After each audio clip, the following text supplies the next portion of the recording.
आज Doubtnut app download करें। Doubtnut पर अपने सभी गणित, रसायन विज्ञान, भौतिक विज्ञान और जीव विज्ञान के डाउट्स का करो सफाया। बस प्रश्न की फोटो खींचो, एक ही प्रश्न को क्रॉप करो और तुरंत वीडियो सोल्यूशन पाओ। अभी डाउनलोड करें।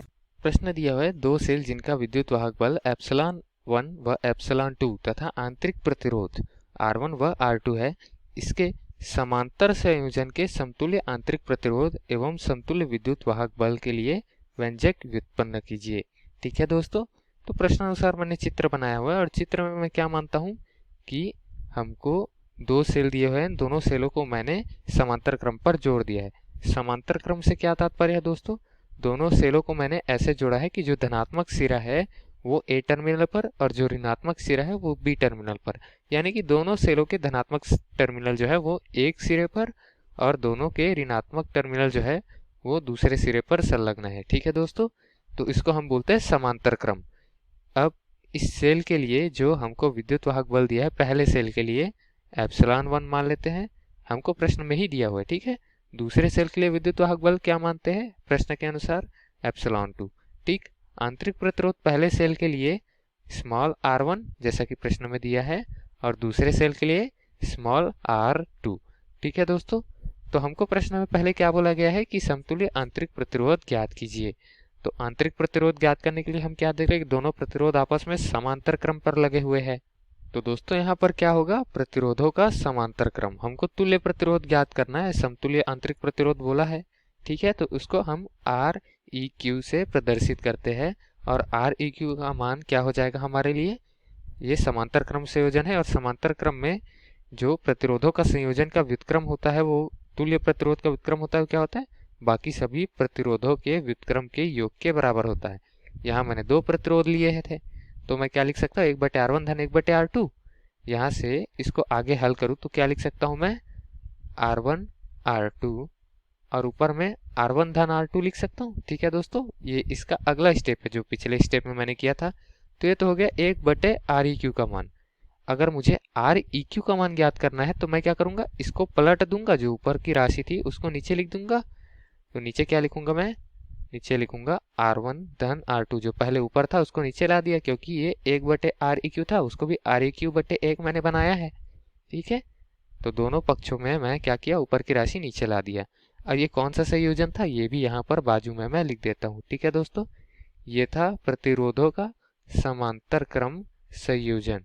ठीक, तो हमको प्रश्नानुसार तुल्य प्रतिरोध ज्ञात करने को कहा गया था, हमने ज्ञात कर लिया है और ये हमारा उत्तर है दिए गए प्रश्न के प्रथम भाग के लिए, यानी कि समतुल्य प्रतिरोध, समतुल्य आंतरिक प्रतिरोध के लिए। ठीक है, अब दोस्तों प्रश्न के अनुसार हमको द्वितीय भाग में क्या पूछा है? समतुल्य विद्युत वाहक बल। अब दोस्तों हमको जो ज्ञात करना है वो हम नीचे लिख लेते हैं। हमको ज्ञात करना है समतुल्य विद्युत वाहक बल। अब विद्युत वाहक बल क्या होता है? ये होता है धारा गुना प्रतिरोध। तो धारा गुना प्रतिरोध लिख देते हैं। हमको समतुल्य ज्ञात करना है तो प्रतिरोध भी हम समतुल्य वाला जोड़ेंगे, यानी कि तुल्य प्रतिरोध जोड़ेंगे। ठीक है, तो समतुल्य प्रतिरोध का मान तो हमने ऊपर यहाँ पर ज्ञात कर लिया दोस्तों। धारा का मान ज्ञात करना हमारे लिए बाकी है। ठीक है, तो धारा के मान के लिए हम क्या करेंगे? ये सूत्र लगाएंगे कि I बराबर क्या होता है? धारा बराबर होता है विद्युत वाहक बल बटे प्रतिरोध। और विद्युत वाहक बल यहाँ पर हमने एप्सिलॉन लिया है प्रत्येक सेल के लिए और प्रतिरोध प्रत्येक सेल के लिए स्मॉल r लिया है। अब ये निर्भर करता है कि एप्सिलॉन और r में मैं सामने 1 लिखूंगा तो ये क्या हो जाएगा? सेल 1 के लिए हो जाएगा, और अगर 2 लिखूंगा तो ये सेल 2 के लिए हो जाएगा। ठीक है दोस्तों, तो उसी का मान हम नीचे रखते हैं। हम क्या करेंगे? यहाँ पर हमको दो सेलों से धारा मिल रही है तो दोनों सेलों से धारा का मान मैं यहाँ दर्शा देता हूँ। मैं मानता हूँ कि इसमें से धारा I1 जा रही है। ठीक है, और इसमें से जाने वाली धारा का मान मैं मान लेता हूँ क्या है? I2। तो कुल धारा कितनी जाएगी? A से I1 धन I2 जाएगी। तो कुल धारा का मान यहाँ पर क्या लिख सकते हैं हम? बराबर I1 धन I2 लिख सकते हैं। मैं यहाँ लिख देता हूँ I1 धन I2। ये हो गया हमारे कुल धारा का मान, गुना प्रतिरोध का मान क्या आया हमारा? जो यहाँ पर आया Req वो लिख देते हैं। ठीक है, उसका मान नीचे रखेंगे तो ये विद्युत वाहक बल के बराबर हो जाएगा। अब E और B के बीच का विद्युत वाहक बल है तो हम उसको किससे प्रदर्शित करेंगे? कैपिटल E और नीचे लिख देंगे AB। ठीक है, तो AB के बीच का विद्युत वाहक बल है तो उसकी गणना हम कर लेते हैं। नीचे I1 धन I2 का मान रखते हैं। I1 का मान ऊपर से क्या आ जाएगा? एप्सिलॉन 1 बटे R1, तो यहाँ नीचे लिख देते हैं बराबर एप्सिलॉन 1 बटे R1। और वैसे ही I2 का मान क्या आएगा, एप्सिलॉन 2 बटे R2। अब ये एप्सिलॉन और R क्या है, विद्युत वाहक बल और प्रतिरोध है। दूसरे सेल के लिए एप्सिलॉन 2 R2, पहले सेल के लिए एप्सिलॉन 1 R1, तो उसी का अनुपात लेके मैंने धारा लिख दिया है यहाँ पर, ठीक है।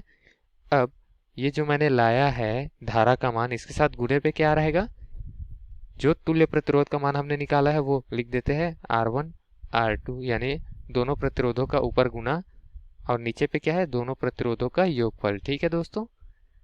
अब इसके पश्चात क्या करेंगे, हम हल करेंगे और हल करने पर हमको क्या मिलेगा, हम लिख देते हैं धारा का मान हमको क्या प्राप्त होगा, ये एप्सिलॉन 1 का R1 से गुना होगा, एप्सिलॉन 1 R1 धन R2 से गुना होगा क्योंकि तिर्यक गुना होगा, ठीक है दोस्तों।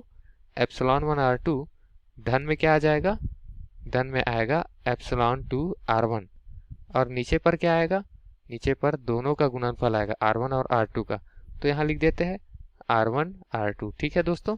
अब इसके साथ गुने पे क्या रहेगा, जो बाजू पर पहले से मौजूद है प्रतिरोधों का तुल्य प्रतिरोध, ठीक है, R1 R2 बटे R1 धन R2।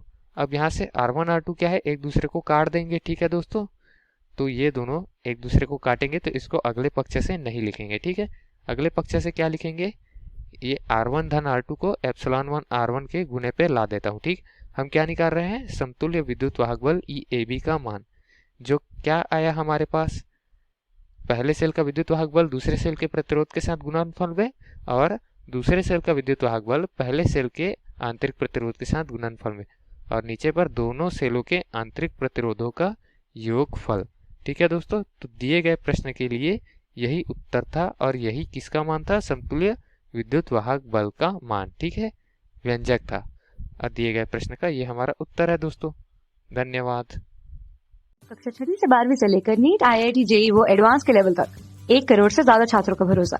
आज ही डाउनलोड करें डाउटनेट ऐप या व्हाट्सएप करें अपने सारे डाउट्स 8400 400 400 पर।